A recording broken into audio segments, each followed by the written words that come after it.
Hello, this is part 5 of my set of videos on steady state error, and I'm simply going to pick it up where I left off in part 4. I go back actually to the ramp input. We considered the parabolic input, but then before that we considered the ramp input. So I start off with this expression right here. Oops. And I mentioned here that if I want this to be 0, then I need to have two free integrators in here so that one of them can cancel that s, and I have an extra one left over so that when I let s go to 0, this goes to 0, this goes to infinity, and so the whole thing goes to 0. What if we don't have that? So we say we don't have any lonely s's in DG. Let's see. What happens then is, so if I don't have anything to cancel this s here, then I get a 0 here, and then I get a 0 here as s goes to 0. So I have 0 in the denominator of this fraction. This is a constant on top. So that means that the steady state error is going to be infinite. Now let's see what that looks like. We put in a ramp. It's put into a first order open loop transfer function with no s's in that transfer function. We're going to have infinite steady state error. And I did that in this example here. So I have a ramp going in. And have a first order, which is what we had originally. Now, what happens is, as you can see, the red curve is the ramp. It's the demand. So it's what's being put in. This is what I want you to do, system. This is my desired value. And I want you to have that desired value, although I'm not going to have just a sudden increase in it. I'm going to increase it gradually. So you can see that in the red curve. The blue curve is actually the reaction of the system. So what happens is that the blue curve does start to ramp up, but it can't keep up with the demand. And the reason it can't keep up with the demand is because it does not have that lonely s in the denominator. So the denominator, as s goes to 0, is 0 of this whole thing. And therefore the steady state error is infinite. And you can see this in this curve. So these two curves diverge. This is what I want, this is what I got, but they just get to be further and further apart, which means as we go along here, I'm always going to have a higher difference between what my desired value is and what my actual value is. So as t goes to infinity, the error term goes to infinity also. So this is for a ramp. This is what steady state error looks like. Actually, infinite steady state error looks like. Now, if we add an s, and I've done that here, I have simply put in an integrator here. Inside my loop, then I actually now I multiply these two together. So what I have for a transfer function for the two combined is I have k over ts plus 1, but the ts plus 1 is times an s because I'm multiplying it by 1 over s.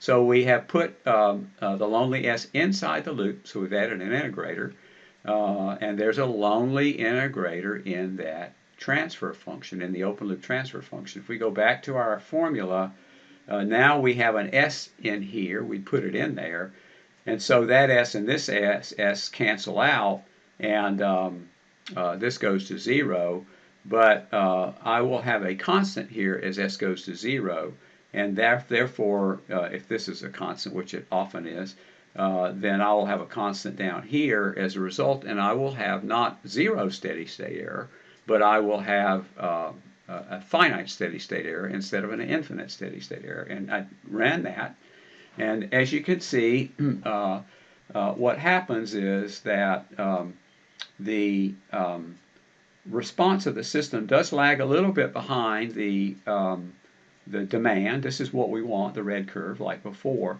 But then it does respond, and it oscillates a little bit.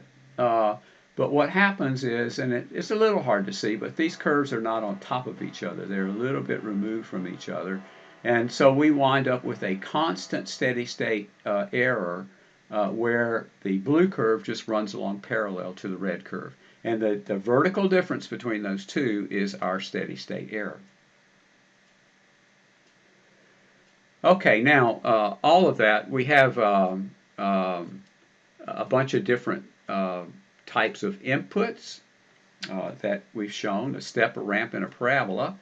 And then what we're going to do is we're going to apply these to different kinds, or types we call them, of open loop transfer functions. So we formalize this a little bit and make it a little bit more, let's see, convenient to remember or to organize. So we have what are called types of open loop transfer functions. So a type 0 system is a system that has no free integrators in the denominator of the open loop transfer function. A type 1 system has one free integrator, one lonely s, in the open loop transfer function, the denominator of it. And a type 2 system has two free integrators in the denominator of the open loop transfer function. So the type of the system, well, first of all, it's the open loop system that you look at, even though we are talking about the reaction of the closed loop system. But the type of the open loop system is the number of free integrators in its denominator. That's what you need to remember. Now, I do make a little note here that I consider very important. When you study controls, there is a dilemma that just runs along with it. Do I use the open loop system, the open loop transfer function, or the closed loop transfer function? And the confusion arises because oftentimes you're almost always interested in the response of the closed loop system. But the confusion arises because oftentimes the open loop transfer function is a part of the formula for a property that's related to the closed loop system. And this is a perfect example of this. The error expression, or the expression for error, let me go back and get it in a kind of a clean form. I got to go way back. Yes, this is an expression, well, I think one more, maybe one more. Yeah, here we go. Here's our expression for error for the closed loop system. Notice the error is in the closed loop system after the comparator, the thing that compares the measured value with the desired value. This is the error of the closed loop system. But, and this is the formula for the error of the closed loop system. But the formula for the error of the closed loop system has in it the open loop system.